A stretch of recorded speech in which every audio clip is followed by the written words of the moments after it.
lagi di video reaction saya kali ini guys, oke? Semoga semuanya sehat selalu. Nah, kali ini saya mau tengok video tentang ini ya. Tokoh Malaysia ini sebut Indonesia bakal menjadi kuasa besar ekonomi dunia. So, jangan lama lagi, mari sama-sama tengok video ini. Let's go.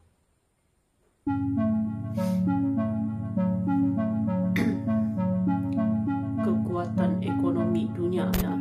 Indonesia yang dulu kita pandang remeh, kita pandang rendah, ya, sebagai negara pembekal buruh kasar, pembantu rumah, ya, masyarakat yang kurang maju, kitalah yang paling maju di kalangan rumpun Melayu dan sebagainya. Tetapi sekarang ini kita malu, ya.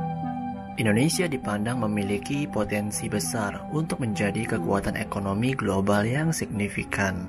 Dengan populasi yang besar, sumber daya alam yang kaya, dan pertumbuhan ekonomi yang stabil, Indonesia memiliki fondasi yang kuat untuk meraih status tersebut. Sudah banyak proyeksi lembaga internasional seperti IMF, ADB, dan World Bank menyatakan Indonesia akan menjadi negara top 5 ekonomi dunia pada 2045. Selain itu, pandangan dari jiran Malaysia mengenai ekonomi Indonesia juga terlihat positif. Mereka sebut Indonesia akan jadi kuasa besar dunia, sementara di negara mereka masih sibuk urus perkauman, bahasa, dan sebagainya. Soekarno membawa nasionalisme bangsa Indonesia. Jokowi membawa nasionalisme ekonomi Indonesia. Dan nasionalisme kedua-dua pemimpin ini bersifat antarabangsa. Ada jiwa untuk menjadikan Indonesia sebagai negara kuasa besar dunia. Tindak tanduk dan gerak kerja mereka semuanya bersifat antarabangsa. Soekarno sudah persiapkan bangsa Indonesia. Dan sekarang Jokowi pula tengah siapkan nasionalisme ekonomi Indonesia. Pemimpin kita tak akan boleh jadikan Malaysia sebagai pemain politik antarabangsa. Sebab kita sendiri pun masih celaru dengan konsep bangsa Malaysia. Kita sendiri pun masih tak jelas dengan identiti negara kita. Kita masih bertelagah isu sekolah, isu bahasa. Hakikatnya, Indonesia sudah semakin jauh ke hadapan. Dan saya risau di manakah kedudukan Malaysia selepas ini. When I come to Indonesia, I become more optimistic. We are Malaysians, so I'm speaking as a Malaysian. The question that some of us are thinking quietly or aloud is whether in the next 10-20 years Indonesia will get ahead of Malaysia again, whether 20 years from now Malaysians will be migrating to Indonesia to look for work. Tahun 2032,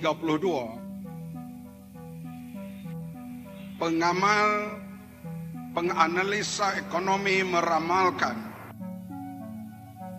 kuasa besar ekonomi dunia akan berada di tangan China. Akan ada yang memprediksi. Sekarang seorang tokoh perniagaan China, Jack Ma, dia boleh berniaga satu hari 25 bilion US dollar. Bayangkan kekayaan yang beliau kaut daripada rakyat Amerika untuk balik ke China. Hujahnya bersama dengan forum bersama Bill Clinton. Beliau mengatakan, kami kaya sebab kami tidak berperang. Amerika kaya, tapi 10 tahun lagi uangnya telah dibelanjakan untuk perang dan alat perang. China akan menjadi pemimpin ekonomi, diikuti oleh Amerika, kemudian India, Jepun, Jerman, dan paling mengheran menakjubkan kita ialah Indonesia akan menjadi negara top 10 kaya di dunia kira-kira 12 tahun yang akan datang. Ekonomi. Apa puncanya jadi begini? Di antaranya rakyat negara China bangun melawan rasuah. Berasuah ditembak. Mereka lawan rasuah secara bersungguh. Hong Kong memainkan peranan utama mewujudkan model untuk melawan rasuah. Model Hong Kong ditiru oleh Malaysia, tapi tirunya tak jadi. Memang SPRM siasat, tapi bila nak mendakwa dia kena tanya Najib. Inilah yang berlaku. Cekap SPRM menangkap, suruh Isa Samad pakai baju oranye, suruh pengarah air Sabah pakai baju oranye, tapi dakwanya tak ada. Artinya mereka tidak tiru sepenuhnya. Acah-acah ambil sistem Hong Kong, tapi tidak menjalankan kerja-kerja membasmi rasuah seperti di Hong Kong. Indonesia, negara yang begitu teruk ekonominya tahun 60-an. Rasuah bermajalela. Bila kita nak keluar daripada Jakarta ataupun Medan, poket kita ditepuk oleh pegawai kastam. Bapak tinggalnya rupiah ya. Tanda tali silaturahmi. Silaturahmi kepala bapak ya.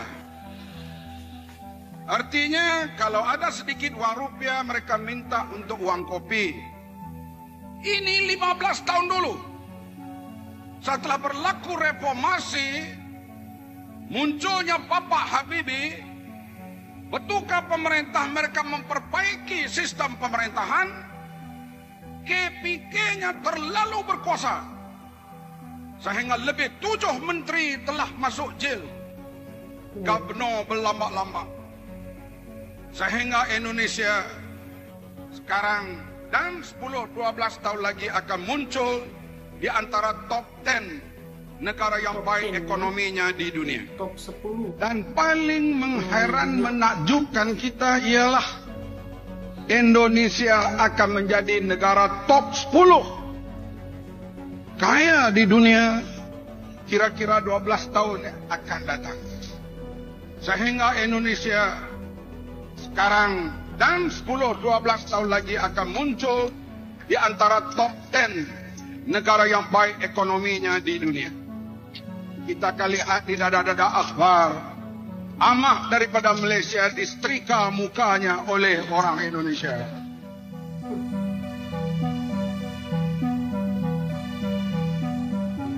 Nah, jadi begitulah pandangan dari jiran Malaysia tentang masa depan Indonesia. Bukan hanya omong kosong dan lembaga asing, tapi sudah diakui oleh orang-orang Malaysia bahwa Indonesia akan jadi kuasa besar dunia.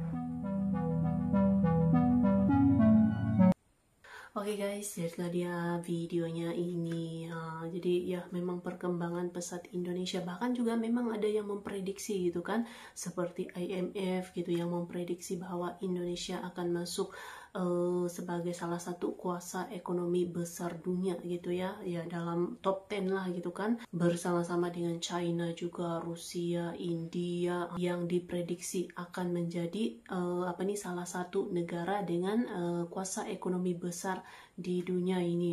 Ya seperti yang kita tahu kan memang potensinya tuh memang sangat banyak gitu ya, potensi Indonesia untuk menjadi negara maju dengan ekonomi yang besar itu memang cukup kuat gitu, dia punya potensinya. Jadi inilah nih Indonesia sudah bermula gitu ya, sudah bermula untuk menuju sudah nih negara maju dengan pelbagai perkembangan pesatnya gitu ya, keren. So, terima kasih banyak sebab kamu sudah menonton video ini. Jangan lupa macam biasa untuk support channel saya dengan subscribe, like video ini, dan jangan lupa untuk komen juga, oke? Terima kasih banyak dan kita jumpa lagi di video seterusnya. Assalamualaikum.